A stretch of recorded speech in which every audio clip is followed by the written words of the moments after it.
There are some You're mornings when the nothing but a mist hugs the disappointment. ground so tightly Just like me. you can barely see your own feet. That was the kind of Oh, morning you Michael useless Harper animal! woke into. Bone-chilling, damp, every sound muffled, every breath tasting of stone and wild grass. He'd learned to wake up early since coming to the valley, because the chores at old Martin Sullivan's place never did themselves. Still, This never happened. that morning You didn't felt see different, anything.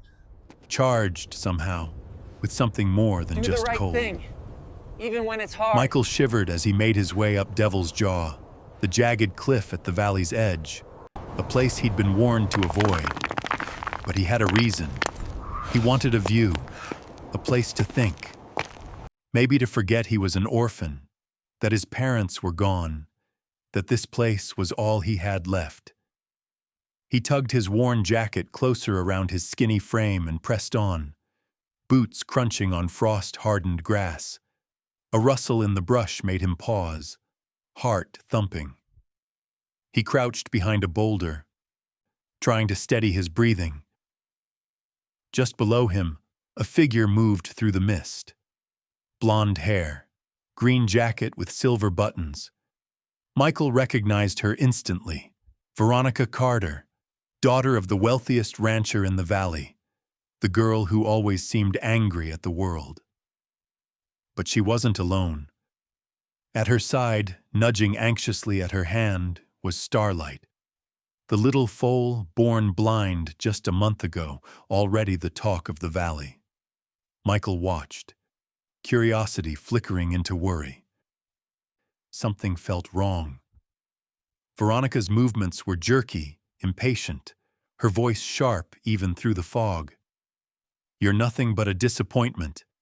Just like me," she shoved at Starlight's neck. The foal staggered, confused, hooves scraping rock. Michael felt his gut clench. He should do something.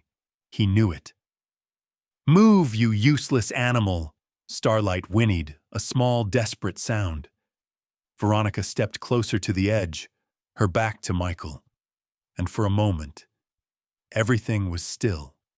Then, with a quick, angry push, she sent the foal tumbling off the edge of Devil's Jaw. Michael froze. The world seemed to tilt beneath him. For a heartbeat, all he heard was the sound of rocks skittering below, a foal's panicked cry echoing up the cliff. He couldn't move, couldn't breathe. Then something inside him snapped. He burst from his hiding spot, running to the edge. "No!" But it was too late. He peered over, pulse racing. Through the swirling mist, he saw a narrow ledge, 30 feet below, where Starlight lay crumpled, sides heaving, legs twisted beneath her.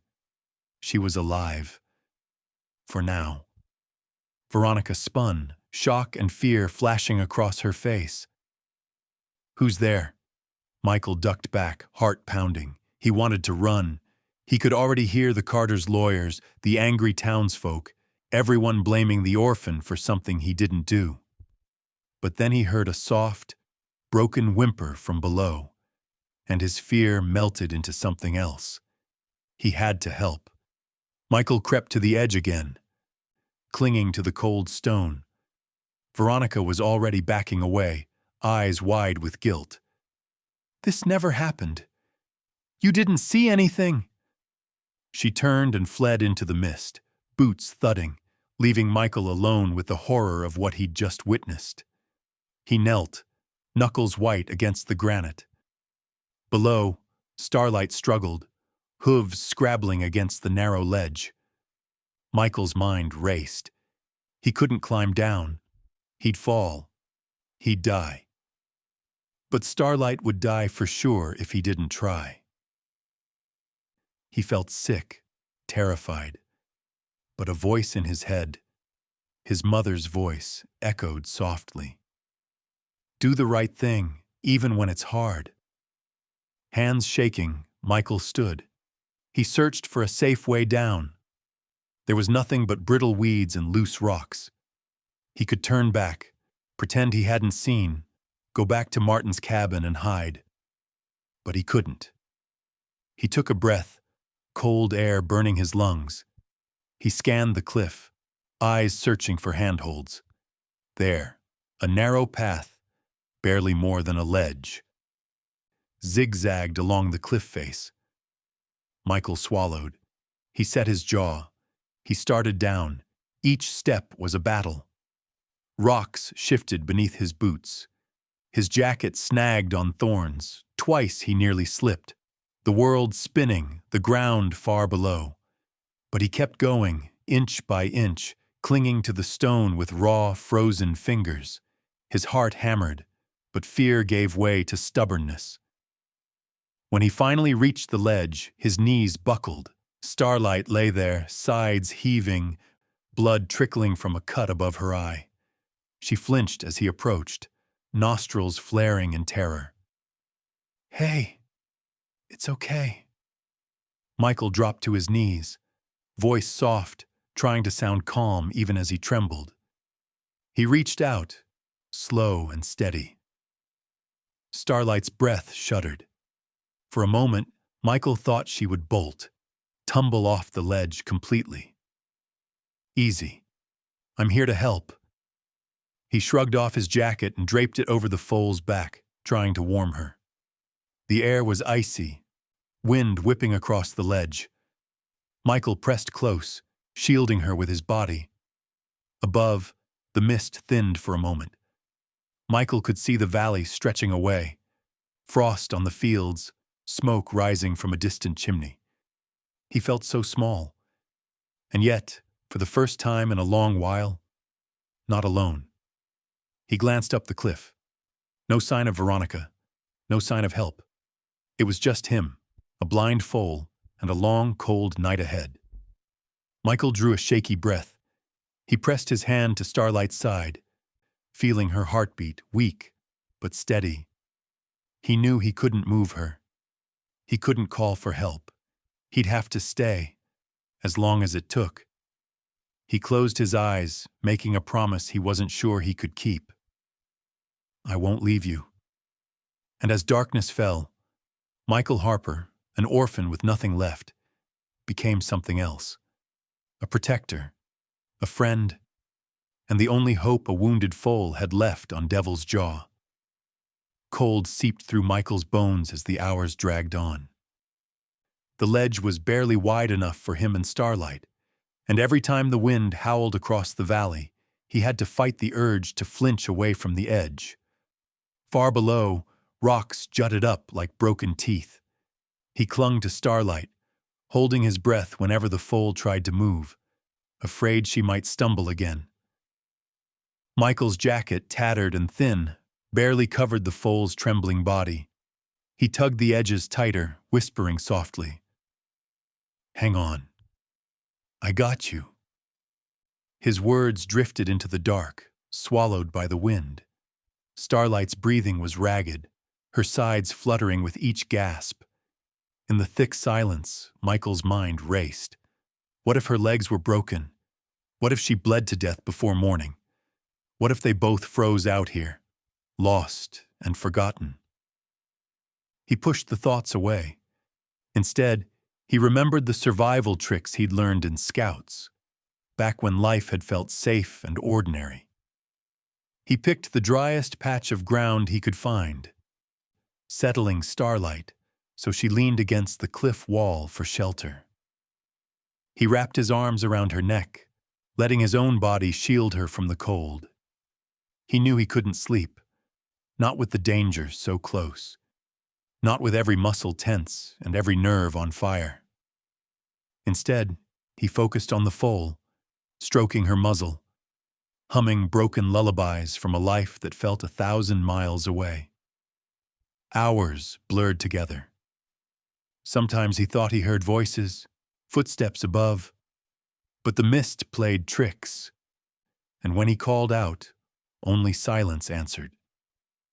Michael's teeth chattered, and the cold seemed to reach inside his chest, tightening with every shallow breath. He remembered his father's stories of blizzards in Wyoming, how you could survive a night only if you kept moving, kept thinking, refused to surrender to the cold. He forced himself to talk, even when his lips went numb. "You're gonna be okay. We just gotta hang in there, Starlight." The foal nuzzled closer, seeking warmth, trusting him in a way that cut straight to Michael's heart. He felt tears sting his eyes. For a moment, he wanted to give up, to yell for help, to scream at the world for making things so hard. But he didn't.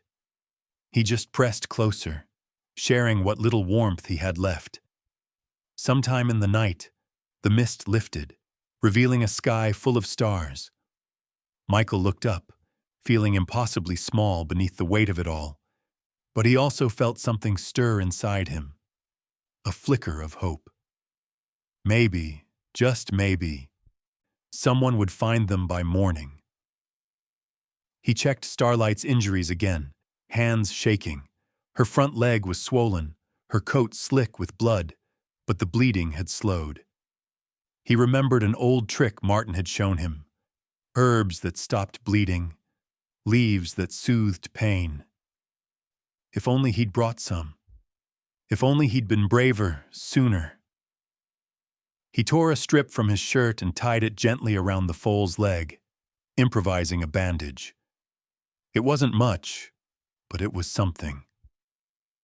As the night deepened, Michael fought to stay awake. He counted breaths, recited the names of constellations, tried to remember his mother's face. Exhaustion crept in, heavy and relentless. His eyelids drooped, his arms ached, and the cold became a dull ache that numbed everything else. Still, he refused to let go of Starlight, clinging to the one living thing in the world that needed him. Time lost meaning. The world shrank to the circle of warmth between boy and foal, the rough stone beneath them, the endless black above. Michael's thoughts twisted in and out of dreams, half memories, half hopes. He saw his parents, smiling from across a sunlit field. He heard Martin's voice, stern but kind. He felt the weight of loneliness, sharper than the wind, and pushed it away. Then, suddenly, Starlight jerked beneath him, her breathing hitched, her muscles quivering. "Easy, girl." Michael shifted, careful not to startle her. He stroked her mane, whispering nonsense, anything to keep her calm.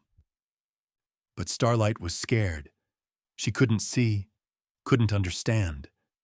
She thrashed, hooves scraping rock, and Michael had to throw his weight across her body to keep her from sliding toward the edge. "Stop. Please." He braced his boots, heart pounding. For a moment he thought he might lose her, that all the courage in the world wouldn't be enough.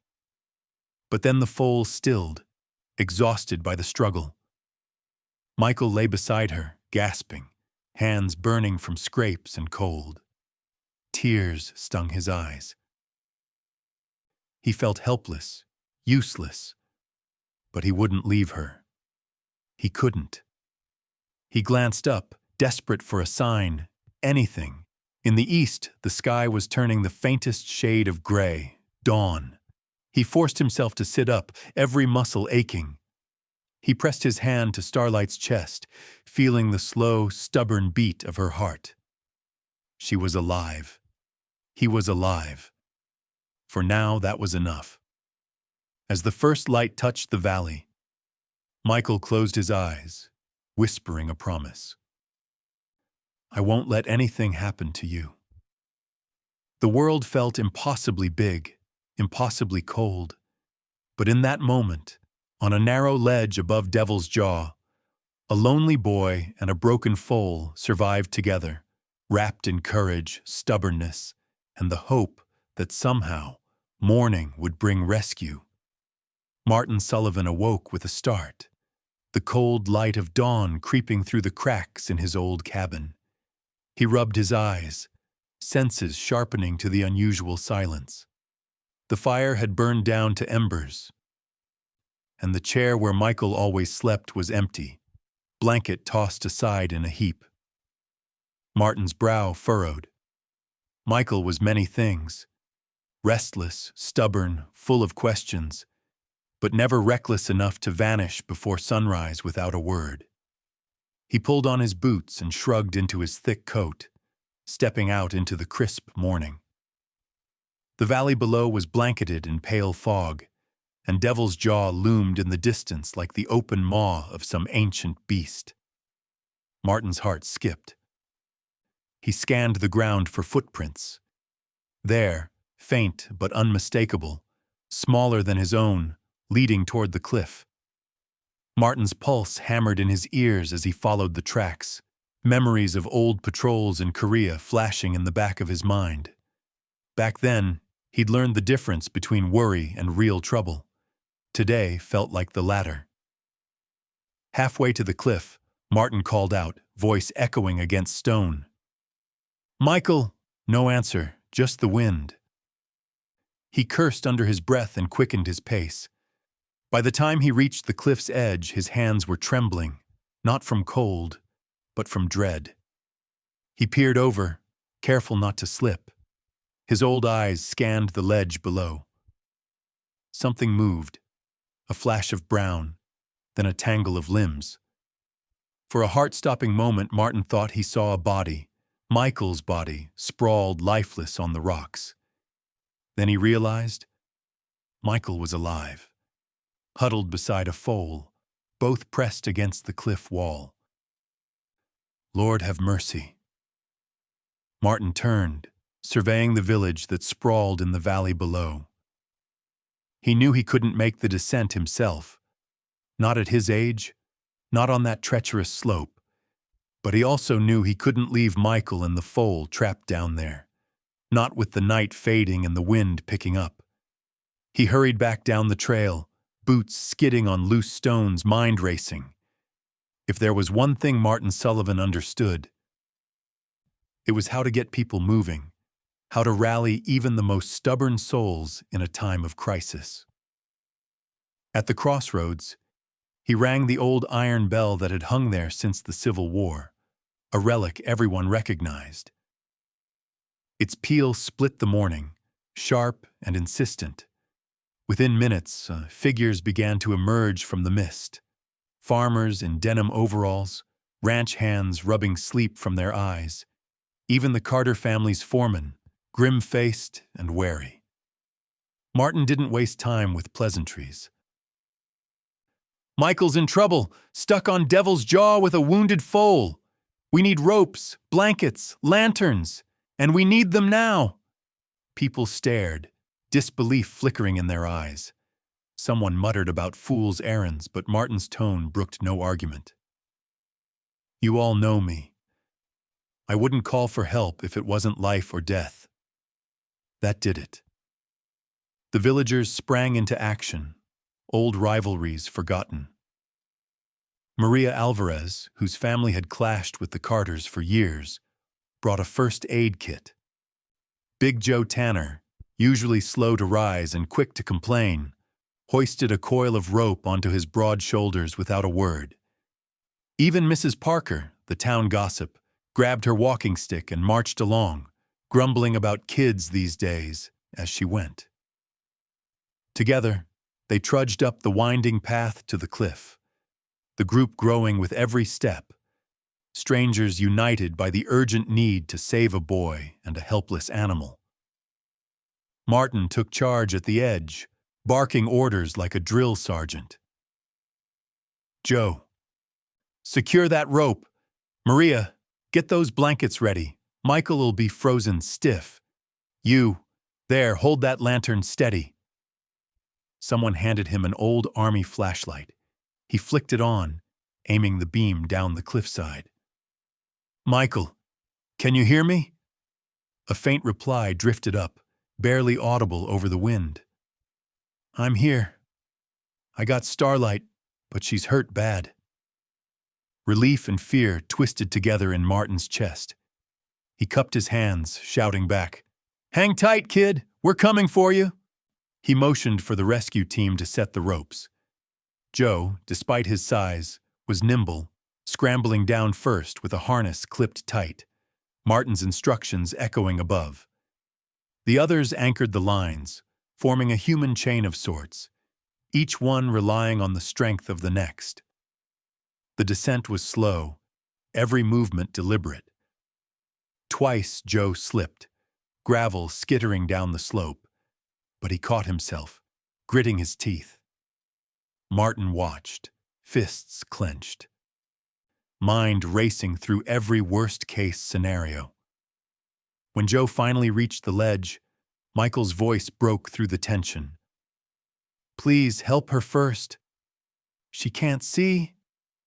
Joe's face softened as he took in the foal's injuries, the boy's raw desperation. He wrapped Starlight in a blanket, moving her gently as Maria lowered the first aid kit by rope. Michael clung to Joe, shivering so hard he could barely speak. Above, the villagers cheered. A ragged, hopeful sound that seemed to push the sun a little higher in the sky. With careful teamwork, they hauled Starlight and Michael up, inch by inch, every person on the rope giving all they had. Martin kept his eyes fixed on the line, refusing to let fear show. Finally, Michael tumbled onto solid ground, blinking up at the crowd. Starlight followed, limp but alive. The villagers erupted in applause, hugging one another, tears shining in the morning light. Martin knelt beside Michael, voice rough. "You did good, kid. Real good." Michael managed a shaky smile, clutching Martin's hand. The group gathered close, faces shining with relief and awe. For a moment, all old grudges faded. The story of the rescue, the danger, the courage, the blind foal clinging to life, spread like wildfire. Even the most hardened hearts softened as they realized what had been risked and what had been saved. As they made their way back toward the village, Starlight limping between them, Michael glanced back at the cliff. The valley had awakened, not just to the dawn, but to a new sense of purpose, a reminder of what mattered most. In that moment, Michael wasn't just an orphan. He was part of something bigger, a community united, if only for a day, by bravery, compassion, and hope. The procession from Devil's Jaw to Martin's cabin looked more like a funeral than a rescue. Michael limped at Martin's side, exhaustion blurring the edges of his vision. Starlight stumbled behind them, wrapped in Maria Alvarez's patched quilt. The foal's breathing was shallow, her steps unsteady, but she clung stubbornly to Michael's presence, following his voice through the early morning haze. Villagers trailed close, whispering about what had happened, about Veronica Carter's absence, about the blood crusted on Starlight's brow. Some glanced at Michael with a new kind of respect. Others eyed the foal with pity, already predicting she wouldn't survive the day. Martin pushed open the door to his cabin, motioning for the crowd to stay back. The air inside was warmer, scented with wood smoke and dried herbs. Dr. Laura Larson was already there, sleeves rolled up, a steely glint in her eye. She'd been the valley's vet for 2 decades, known for healing everything from barn cats to cattle, and she moved with practiced urgency, her voice brisk but gentle. "Set her down here, Michael." "That's right."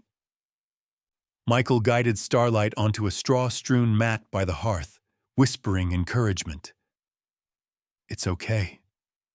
You're safe now." Starlight's legs buckled, and she collapsed, trembling. Dr. Larson knelt beside her, running careful hands over the foal's battered body. Martin hovered in the background, muttering prayers under his breath, while Michael wrung his hands, heart pounding with every touch and probe. The vet's frown deepened as she examined Starlight's eyes. She shone a light, watched for any reaction, then sighed. She turned to Martin, voice low. "This isn't natural. Her pupils are burned. Chemical damage." Martin stiffened.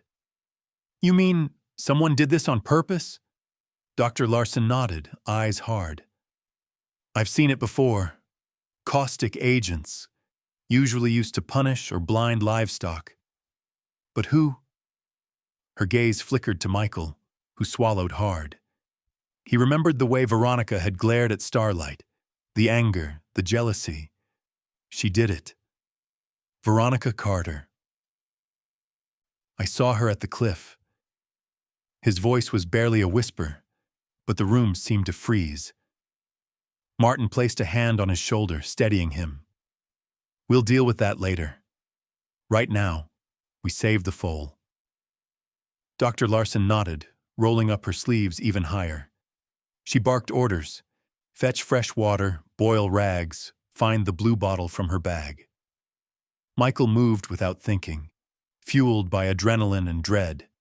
He fetched towels, ran to the creek for water, and even chopped more wood for the stove. As Dr. Larson cleaned Starlight's wounds, Martin knelt by the bookshelf, rifling through old jars and tins. My grandmother's salve. She swore by it for burns and cuts. He mixed the herbal paste with trembling hands, passing it to Dr. Larson, who smeared it gently across the foal's raw skin. The hours blurred. Villagers drifted in and out, some offering food, others just peering in, faces pale. Outside, rumors swirled about Veronica, about the Carter family's search for their missing foal, about what justice might look like in a town ruled by old money and older grudges. Inside the cabin, Michael found a new kind of peace. For the first time since his parents' deaths, he felt needed, like he belonged.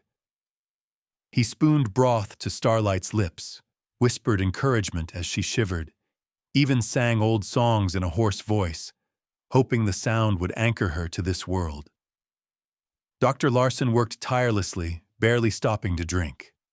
She explained what she was doing, sometimes to Michael, sometimes just to herself. The poison's done its worst, but the cuts are clean, the bones aren't broken. She'll need rest, warmth, and above all, she'll need you, Michael. He nodded, pride and fear mingling inside him. Martin fussed over both of them, wrapping Michael in a blanket, pressing tea into his hands. The old man's gruff exterior had cracked, revealing a tenderness that made Michael's throat tighten. The cabin, once silent and lonely, now buzzed with activity, a safe haven for the wounded and the weary. As dusk fell, Michael sat by Starlight's side, stroking her mane. Her eyes were clouded, unseeing, but her ears flicked toward his voice. You're not alone anymore, I promise. Outside, the wind howled, rattling the windows. Inside, hope flickered in the lamplight, stubborn and bright. Dr. Larson finished bandaging Starlight's leg, then knelt beside Michael, her voice softer. You saved her life, you know. Michael looked away. I just did what anyone would do. She shook her head. No, not everyone. That's what makes you special. Martin grunted in agreement, adding quietly, family isn't always blood, Michael. Sometimes it's the ones who stand by you in the storm. The words settled deep in Michael's chest, warming a place he'd thought had gone cold forever. As night settled over the valley, Starlight slept at last, breath steady, body pressed close to Michael's. Martin dozed by the fire. Dr. Poobaumer. Larson finally nodded off in a chair, and Michael watched the shadows dance on the walls, a strange feeling of peace blooming inside him. Outside, the village buzzed with questions, accusations, and secrets. But inside Martin's cabin, a boy and a blind foal had found shelter, bound together by courage, loss, and the first fragile shoots of hope. The news spread like a prairie fire. By the next morning, everyone in the valley had heard about Michael's rescue, the wounded foal, and the shadow of suspicion hanging over Veronica Carter. At first, the whispers were just background noise, fragments caught on the wind as villagers came and went from Martin's cabin, offering stew, blankets, or sometimes only stares. But by midday, the air in the valley was thick with rumors, and it was clear this was no longer just Michael's secret. Inside Martin's cabin, Michael hardly left Starlight's side. He fed her bits of softened oats and brushed her tangled mane, talking softly. He tried not to listen to the voices outside the window, where people argued about guilt and innocence, justice and revenge. But the world wouldn't stay away. Not for long. It started with Veronica's father, Mr. Carter, riding up in his big black pickup, flanked by hired hands in clean denim and hard faces. He barely glanced at Michael or Starlight as he strode onto the porch, boots thudding. "I'm looking for my daughter's foal. We know she's here." Martin met him at the door, arms folded across his chest. "She's under my care now, and she won't be moved. Not in her condition." Mr. Carter's jaw clenched. "That foal's worth more than this whole shack. Don't make me call the sheriff." Martin's eyes narrowed, but he kept his voice steady. "You're welcome to come in and see her, but you'll do it as a guest, not a bully." For a moment, Michael thought there would be a fight, but Mr. Carter just nodded stiffly, stepping inside to see Starlight lying by the fire, her clouded eyes blinking at the sudden noise. He looked her over, quick, clinical, and then left without another word, leaving tension hanging in the air like a storm cloud. By afternoon, Veronica was making her own moves. She showed up at Lucy Bennett's house, voice shaking with desperation and anger. Lucy, once her best friend, was caught between fear and loyalty. She'd seen Veronica at the cliffs that morning, heard the shouts, the accusation in Michael's voice. Now she was being asked to lie, to say nothing, to forget. "You have to help me. If anyone finds out, my father will—" Lucy shook her head. "I can't. I won't." Veronica's face hardened. "If you say one word to anyone, I swear you'll regret it." Lucy's hands trembled as she shut the door. Rumors swirled thicker as the Carter family began a formal search. Flyers were posted. Lost. Champion foal, answers to Starlight, reward for safe return. Hired men walked the roads and fields, watching for any sign of the animal or the boy. Word spread that legal threats were coming. Accusations of theft, trespassing, maybe worse. Some villagers, worried about the Carter family's power, started to keep their distance from Martin's cabin. Others, stirred by what Michael had done, brought fresh hay and groceries, whispering their support in low voices at the door. One night, as Michael was drifting off beside Starlight, Martin nudged him awake. "Come out back a second." Outside, the air was sharp, stars scattered above like spilled salt. Martin lit his pipe, gaze distant. "This is gonna get harder, Michael. The Carters don't lose, not in this valley. People will pick sides. Some will say you're a hero, some will say you're a thief. But what matters is you did the right thing." Michael nodded, stomach tight with fear. "I don't want to hurt anyone." Martin sighed, smoke curling around his face. "Sometimes doing right means someone else gets hurt. Especially when the truth's involved." Inside, Dr. Larson watched over Starlight, mixing herbs and medicine late into the night. She'd started teaching Michael how to make the salves, how to recognize the signs of pain, how to keep hope alive in a wounded animal. In the cabin, the three of them became a family, a strange, makeshift family bound by crisis and care. But outside, The pressure mounted.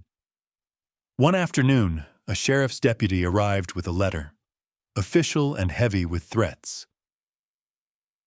Martin read it aloud, voice even. You are hereby ordered to surrender the animal known as Starlight to the Carter family within 24 hours. Failure to comply may result in legal action and removal from these premises. Michael felt the world tilt beneath him. He looked at Martin. What do we do? Martin set the letter down. We stand our ground. We do what's right. The village began to split, cracks appearing along old lines. Some feared Veronica's influence and urged Martin to give in. It's just a foal, they whispered. Why risk everything? Others remembered Michael's courage, remembered the way Starlight had clung to life, and started gathering in quiet support. One night, as Michael lay awake, he heard a stone hit the window. He crept outside and found Lucy, her eyes wide, tears streaking her cheeks. I'm sorry. I know what happened at the cliffs. I saw it all. She choked on the words, wringing her hands. I can't keep quiet anymore. Michael hugged her, relief flooding through him. You don't have to. Together, they stood in the moonlight. Two kids caught in a storm much bigger than themselves, but no longer alone. Inside the cabin, Martin watched them through the window, his old heart aching with pride and worry. He knew the battle had only just begun. As night settled over the valley, Michael lay beside Starlight, her slow breaths warming his hand. Despite the threats, the fear, and the growing storm outside, he found a strange, stubborn hope burning in his chest. Whatever came next, they would face it together. The valley felt smaller and colder as the days wore on.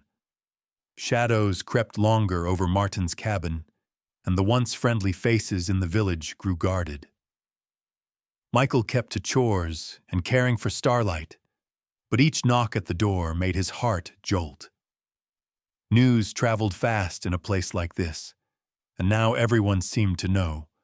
Trouble was coming for Martin, Michael, and the blind foal that had divided the town. Michael spent his nights sleeping beside Starlight, murmuring reassurances as the foal shivered and dreamed. He tried to keep his mind on hope, on healing. Dr. Larson taught him new ways to comfort and feed Starlight, mixing Martin's old herbal salves with modern medicine. Sometimes Michael caught Martin watching them, a proud look softening the lines of his weathered face. But under it all, dread gnawed at Michael. The Carter family's search parties grew bolder. Hired men rode up and down the lane, their headlights sweeping over the cabin at night. Some of the villagers who'd brought food and kind words now kept their distance, afraid of being drawn into the Carters' anger.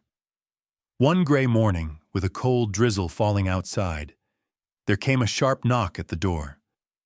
Martin opened it to find a well-dressed man in a suit and tie, Veronica's father's lawyer, carrying a briefcase and a grim expression.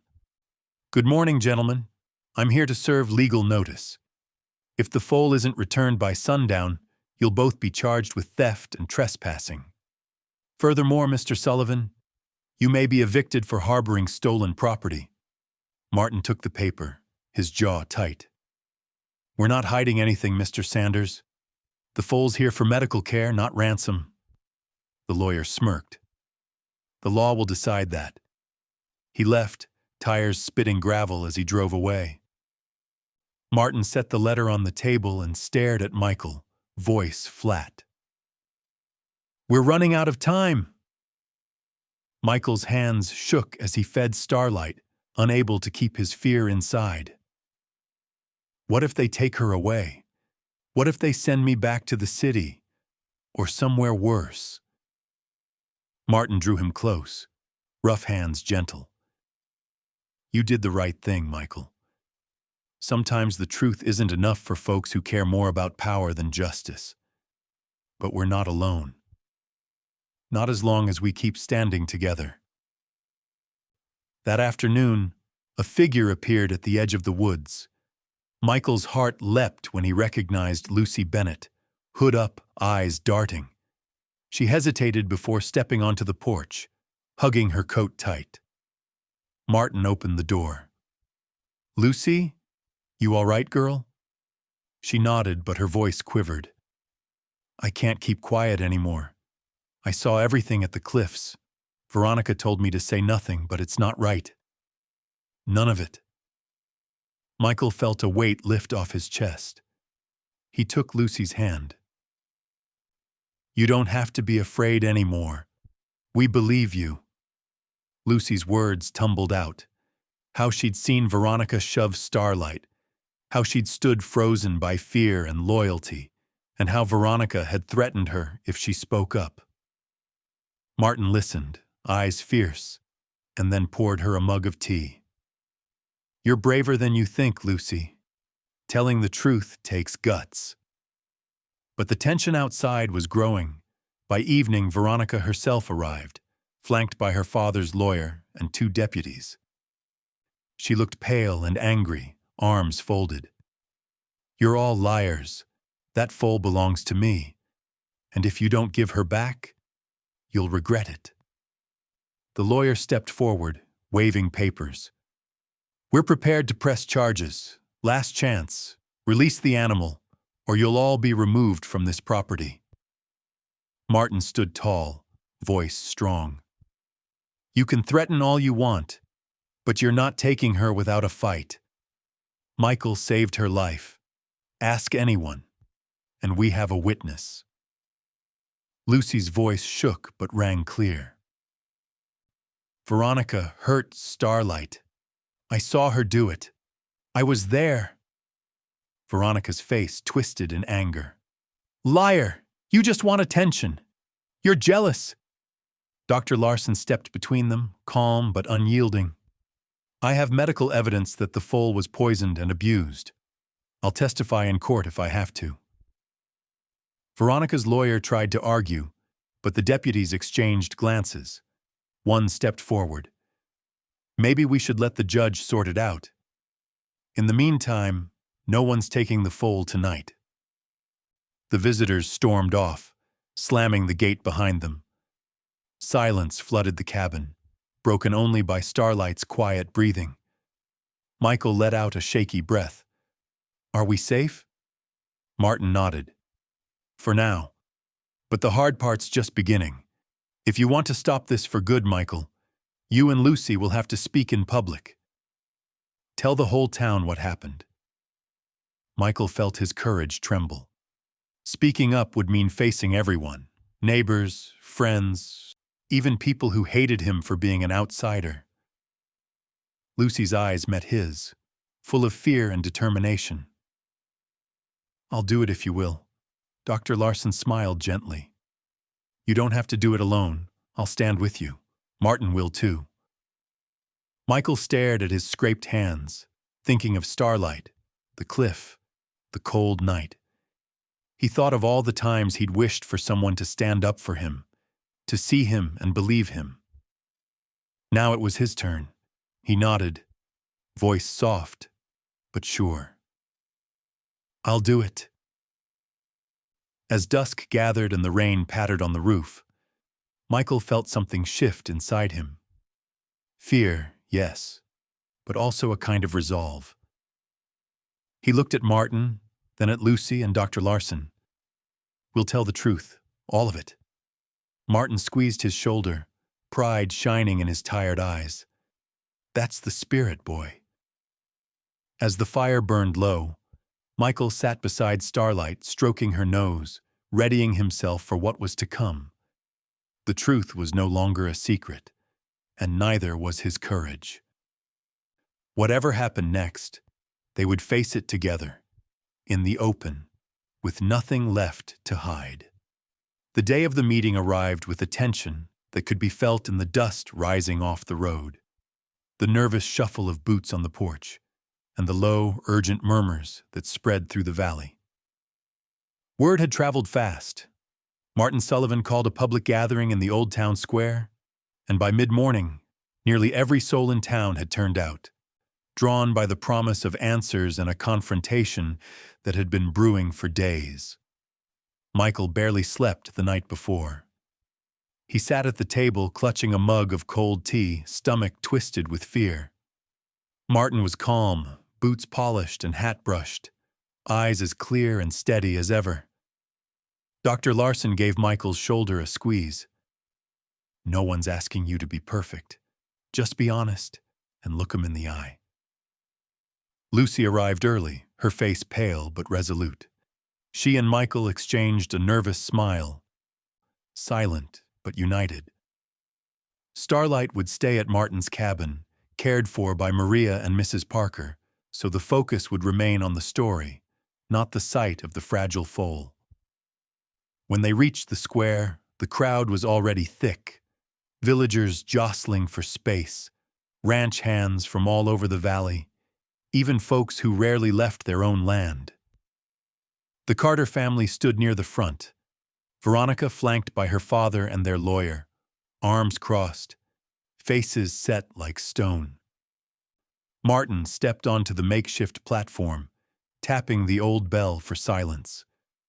The crowd quieted, all eyes turning to him. "Friends, neighbors, I didn't call you here lightly. A great wrong's been done in our valley. Today, we face it together." He gestured for Michael and Lucy to join him. Michael's knees nearly buckled, but Lucy squeezed his hand, steady as a rock. "You got this." Michael stepped forward, his voice shaking at first, but growing stronger. "I was up on Devil's Jaw when I saw Veronica Carter push Starlight off the cliff. I tried to stop her, but I was too late. I climbed down to help, spent the night on the ledge with the foal. If Martin and the others hadn't come, we'd both be dead." A ripple of shock swept the crowd. Some turned to look at Veronica, others whispered. Lucy's turn came. Her voice was quiet but determined. "I was there too. Veronica told me to keep quiet, threatened me. But I can't do that anymore. I saw everything." "Michael's telling the truth," Veronica's father shouted, face red. "Lies! That's enough! This is slander!" Martin raised a hand. "Let the children speak. You'll have your turn." Dr. Larson stepped up, holding a folder. I examined the foal. Starlight's blindness was caused by chemical burns. Intentional, not accidental. The injuries matched what Michael and Lucy described. "I'll stand by that in any court." The lawyer tried to interject, but the crowd was shifting, the tide turning. Old Joe Tanner spoke up. "Michael risked his life for that animal." "What did any of us do?" Maria Alvarez chimed in, voice trembling with emotion. "We all know how things work around here. Maybe it's time that changed." Veronica's face paled. She glared at Lucy, then at Michael. "You're just jealous. None of you understand what it's like." Her father stepped in, trying to shield her, but the crowd was no longer on their side. Martin addressed everyone. "We can't undo what's happened, but we can make it right. The truth's out now. It's up to us, how we move forward." A silence settled, heavy with possibility. Michael felt every eye on him, but for the first time he didn't shrink away. He stood taller, feeling Lucy's support and Martin's hand on his shoulder. Sheriff Holt, who had kept silent until now, finally spoke. "I'll be taking statements. If what's been said is true, there'll be consequences. No one's above the law in this valley, not even the Carters." Some folks cheered, others just nodded grimly. The crowd began to break apart, smaller groups forming, some angry, some thoughtful, some relieved. Veronica tried one last time, voice desperate. "I didn't mean to. It was a mistake." but her words hung hollow in the air. Dr. Larson closed the folder. If you want to help Veronica, there's still time to make amends. Start by telling the truth and helping Starlight recover. For the first time, Veronica's mask cracked. Tears welled in her eyes. She didn't answer, just turned away, her father guiding her through the parting crowd. Martin looked at Michael, voice gentle. You did it, kid. Lucy smiled, brushing a tear away. We did it. As the square emptied, Michael felt a strange relief, a burden lifted. Justice wasn't just for the rich or the powerful. Today, the truth had finally been heard, and for the first time in his life, Michael knew what it meant to stand up and be counted. The townsfolk who lingered came to offer their thanks, some shaking Michael's hand, others hugging Lucy or clapping Martin on the back. Even Mrs. Parker, the village gossip, sniffled as she pressed a cookie into Michael's hand. Brave boy. As the sun set over the valley, Michael, Lucy, and Martin walked home together, hearts lighter. There was still pain, still healing ahead. For Starlight, for Veronica, for the entire valley. But a corner had been turned. That night, as Michael settled beside Starlight in the quiet cabin, he felt the peace of hard-won justice. He knew nothing would ever be the same, but sometimes that was the very best thing of all. After the day in the square, the valley felt as if a long, pent-up breath had finally been released. The townsfolk walked a little lighter. Conversations carried a new honesty, and even the air seemed to carry a hint of promise. But for Michael and those closest to the storm, the aftermath was more complicated. A mixture of relief, exhaustion, and uncertain hope. Martin's cabin became a place of gathering, not just for the curious, but for those truly ready to help repair what had been broken. Starlight, her wounds slowly healing, became the center of attention. Children came to see her, bringing apples and clumsy bouquets of wildflowers. Old-timers stopped by with advice or just a quiet pat for Michael's back. Each visitor left a little bit of kindness behind, and the cabin itself felt changed. Less like a fortress, more like a home. Still, there was unfinished business. Veronica Carter stayed away for days, her father's truck seen only at the edges of town. Michael watched for her, not out of anger, but out of a gnawing curiosity. Could someone who'd caused such pain ever make it right? He didn't have long to wonder. Late one afternoon, as a golden light spilled across the fields, Mr. Carter arrived alone. He removed his hat, eyes shadowed. Martin, Michael, I need to speak with you. They gathered on the porch, silence thick. Mr. Carter's voice was softer than Michael remembered, weighted by sorrow. I failed my daughter. I let pride and anger blind me to what really matters. I can't undo what happened to Starlight, but I want to help make things right. For her, for you, for the valley. Martin listened, arms folded but gaze open. Michael felt a cautious hope spark. What do you have in mind? Mr. Carter hesitated, then looked at Michael. I want to sponsor a place for animals like Starlight, and for kids like you who need somewhere safe. Not just a barn, but a proper recovery center, with real vets, supplies, everything needed to heal. Michael's heart leapt. The idea felt impossible and perfect all at once. He nodded, unable to find words. That evening, Veronica arrived. She stood at the edge of the porch, hands clenched, face blotched from crying. It was Lucy who went to her, taking her hand and leading her into the cabin. The silence inside was heavy.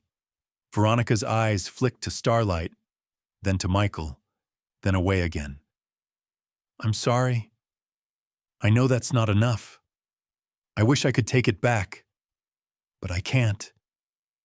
Her voice broke, and for a moment, she looked as young and lost as Michael felt on his worst days. Martin motioned for her to sit. The only way out is through. If you want to help, there's work to be done. Veronica nodded. She started coming to the cabin every day, at first shy and withdrawn, but soon helping with chores, cleaning stalls, chopping wood, even mixing salves under Dr. Larson's supervision. She apologized to Lucy, to Michael, and most importantly, she apologized to Starlight, voice trembling as she stroked the foal's neck. I'm so sorry. I don't expect you to forgive me, but I promise I'll never hurt you again. Michael watched her closely. He saw the pain and shame, but also the growing determination. He understood what it felt like to be lost, to want desperately to belong. The work helped. Each day, Veronica grew a little less angry, a little more sure of herself. Lucy flourished too. She had spent so long in Veronica's shadow, but now she stepped into her own light, helping Dr. Larson design lesson plans for the new recovery center, rallying other kids to volunteer, and even organizing a fundraiser at the general store. The whole valley began to change. Folks who had once been at odds started working together.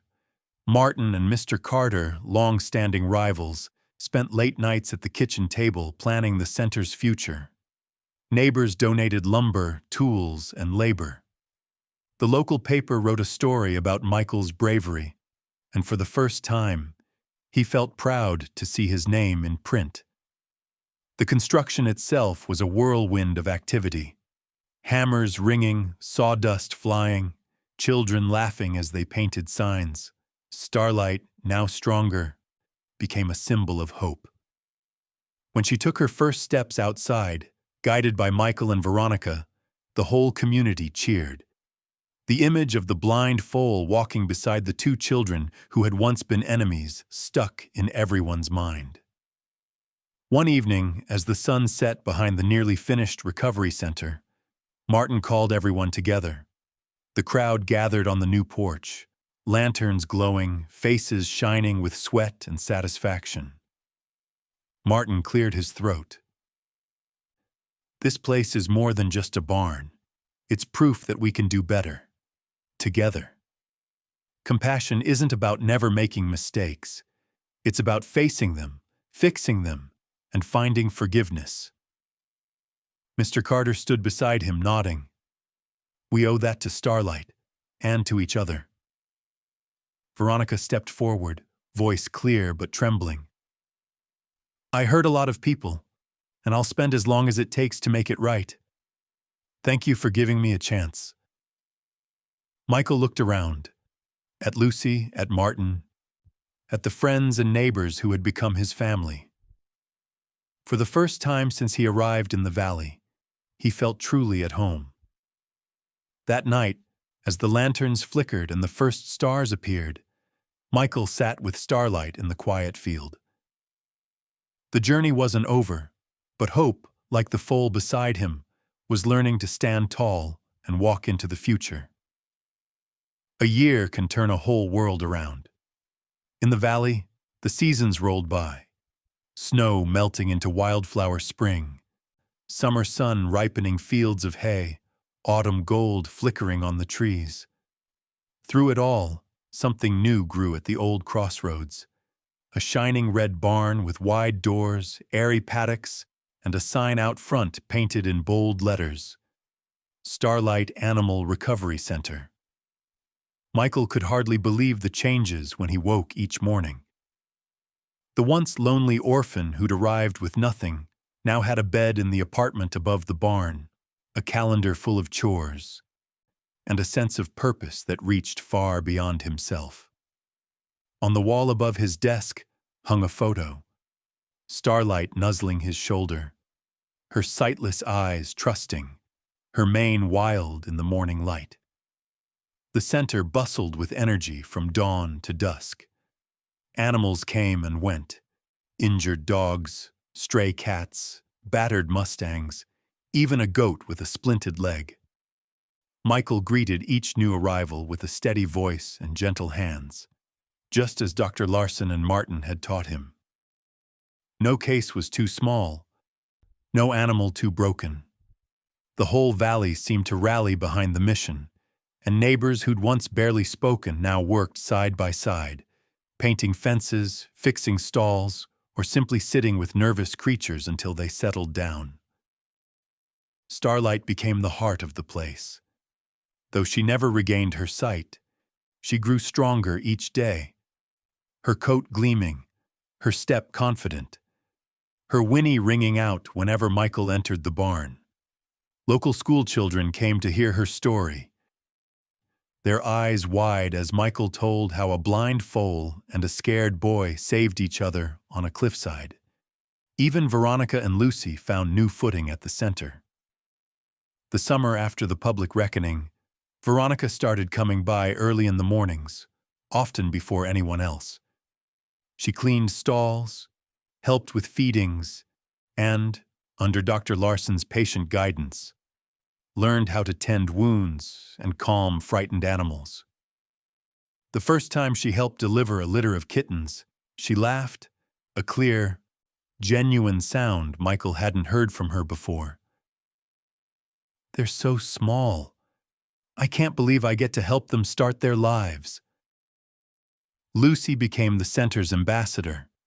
She organized workshops on animal care, invited veterinarians from neighboring towns to give talks, and even set up a Read to a Rescue program where shy kids sat with Starlight, whispering stories and dreams into her soft, listening ears.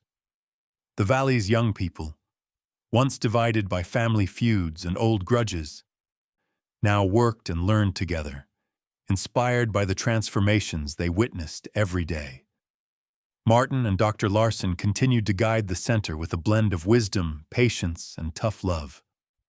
Martin taught Michael and the other kids how to spot signs of trouble in a horse's gait, how to mend a broken fence, how to listen more than they spoke. Dr. Larson brought in new medicines and technology, but she never let anyone forget the value of old remedies and simple kindness. Mr. Carter, once the symbol of pride and distance, became the center's most unexpected supporter. He donated equipment, helped fund scholarships for young animal lovers, and volunteered for the hardest jobs, never once expecting thanks. He watched his daughter, Veronica, with quiet pride as she grew into her role. Her shame and anger softened into determination and empathy. Michael sometimes caught Veronica and Lucy deep in conversation by the paddock fence, their laughter drifting across the yard. The bitterness and secrets of the past seemed to dissolve in the shared work and responsibility, replaced by a partnership built on trust and second chances. The recovery center soon became more than just a place to heal animals. It was a gathering point for the valley, somewhere people came to celebrate, to grieve, to volunteer, to find comfort. Harvest festivals filled the barn with music and dancing. Winter brought carolers and mugs of cider by the fire. Neighbors came to see the Mustangs running free in the pasture. Children learned how to bottle feed lambs, and teenagers painted murals of wild horses and starry skies on the barn walls. Michael grew taller, his shoulders broadening with work and confidence. But inside, he still carried the memory of that desperate night on Devil's Jaw, the wind, the darkness, the stubborn heartbeat of a foal who wouldn't give up. Now, when new arrivals trembled in the straw, he knelt beside them and whispered, "You're safe here. We'll take care of you." Starlight became the recovery center's emblem, a symbol of hope, resilience, and the power of forgiveness. Her story spread far beyond the valley. Journalists wrote about the center, visitors came from across the state, and donations arrived from people who'd never seen the place, but believed in its mission. On the anniversary of the rescue, the entire valley gathered for a celebration. Lanterns lit the evening, the barn doors swung wide, and music spilled into the twilight. Martin gave a speech, voice shaking with pride and emotion. This center was born from pain, but it grew into something beautiful because we chose to change, to care for each other, even when it was hard. Michael, standing with Lucy and Veronica at his side, felt tears prick his eyes. For the first time, he felt not just like someone who'd survived, but someone who belonged. As the party stretched into the night, Michael walked out to the paddock. Starlight came to him, her nose nudging his palm. He pressed his forehead to hers, heart full. The journey from cliffside to community hadn't been easy, but as the stars brightened above, Michael knew no one, not even the smallest or most wounded, was ever truly alone. The morning of the Starlight Animal Recovery Center's anniversary dawned bright and clear, sunlight streaming across the dew-soaked fields. The whole valley seemed to wake early, buzzing with anticipation. Banners flapped above the barn doors. Tables groaned with pies and homemade breads, and ribbons twined through the fences. It wasn't just an event. It was a celebration of everything the community had overcome together. Michael stood at his window, watching the preparations. Down below, children ran in circles, laughter echoing off the hills. Volunteers set up pens for new arrivals, and Dr. Larson inspected the food stalls, her white coat gleaming. In the paddock, Starlight grazed, her head held high, still the beating heart of the center. It was hard to believe a year had passed since that fateful night on Devil's Jaw. Michael still remembered every detail, the terror, the determination, the moment he decided not to run. He remembered how small and helpless he'd felt. Then, gradually, how courage had taken root and grown inside him, fed by kindness and the promise that he wasn't alone. As guests arrived from all corners of the county, Michael walked the grounds, greeting each with a shy smile and a strong handshake. He saw old rivals from the village talking like friends. He saw children from families once divided by bitterness now working together to hang streamers and sweep the barn floor. Even the Carters stood in the shade, pride and humility etched into their faces as they watched Veronica help guide a blind dog toward the petting pen. Martin gathered everyone by the big oak tree behind the barn, its branches spreading wide like an invitation. The sun dappled through the leaves as the crowd settled on benches and blankets, waiting for the speeches. Martin's voice carried, weathered but strong. A year ago, none of us could have imagined this. We came together, not because it was easy, but because it was right. We faced our failings, we forgave. We learned that family isn't just who you're born to. It's who stands by you, especially when times are hard. He paused, looking at Michael, at Lucy, at Veronica, at Starlight, who grazed quietly nearby, her ears flicking at the sound of his voice. This center stands for hope. It's a promise that no matter how lost or wounded you feel, there's always a path forward. Maybe not the one you expected, maybe not easy, but real and shared and worth fighting for. Lucy stepped up, her voice steady and sure. I used to think I had to keep secrets to protect myself, but I learned that the truth is stronger than any fear. When you speak up for what's right, even if your voice shakes, you help others find their courage too. Veronica's turn came. The crowd grew quiet as she looked around, her words measured but honest. I can't erase what I did, I hurt Starlight. I hurt people I cared about. But you all gave me a chance to change, to make amends. I hope I can spend the rest of my life earning that trust." Applause rose, not just polite, but warm and forgiving. Mr. Carter wiped his eyes, pride clear as he hugged his daughter. Dr. Larson brought out a plaque, engraved with the names of everyone who'd worked and volunteered at the center. She smiled at Michael as she handed it to him. "None of this would exist without you, kid." Michael's face flushed with emotion. He looked out at the sea of faces, friends, neighbors, mentors, and cleared his throat. "When I first came here, I didn't think I belonged anywhere. I thought being alone was just how life would be. But then Starlight needed me. And I realized we all need each other sometimes. That's not weakness. It's how we survive, how we grow stronger." He paused, feeling the truth of it settle deep in his bones. "Starlight taught me that even if you're scared, even if you've been hurt, you can still find a way forward. And if you look around, you'll see there's always someone ready to help, if you let them." The crowd listened, some smiling, some wiping away tears. This place isn't just about animals. It's about all of us. About making room for mistakes, for forgiveness, for starting over. As the ceremony ended, laughter and music filled the air. The villagers ate and danced, children darted between stalls, and Michael found himself surrounded by friends. Lucy, Veronica, Martin, Dr. Larson, even Mr. Carter, all chatting and smiling together.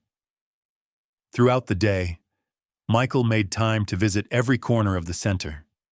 He stopped to comfort a scared lamb, watched a group of kids read to Starlight in the pasture, and helped Veronica teach a younger child how to bandage a puppy's paw. Each small act felt like planting another seed of hope. As dusk settled over the valley, lanterns glowed in the barn and fireflies danced above the fields. The anniversary bonfire crackled, stories old and new shared around the flames. In that gentle light, Michael understood how much he'd changed, and how much the valley had changed with him. He saw the ways wounds could heal, not just with time, but with effort, forgiveness, and the courage to face the truth. He saw the legacy Starlight had given, not just as a symbol, but as a living reminder that second chances were real, and that no one, no matter how broken, was beyond hope. He walked to the fence and gazed out over the land. Martin joined him, silent for a moment, then resting a steady hand on Michael's shoulder. "I'm proud of you, son." Michael smiled, tears glistening in his eyes. "I'm proud of us." As the moon rose and the night filled with music and laughter, Michael, Martin, and Starlight stood together, joined by Lucy, Veronica, and the whole community. United by truth, strengthened by compassion, forever changed by the power of a single act of courage and the healing it brought to every corner of the valley.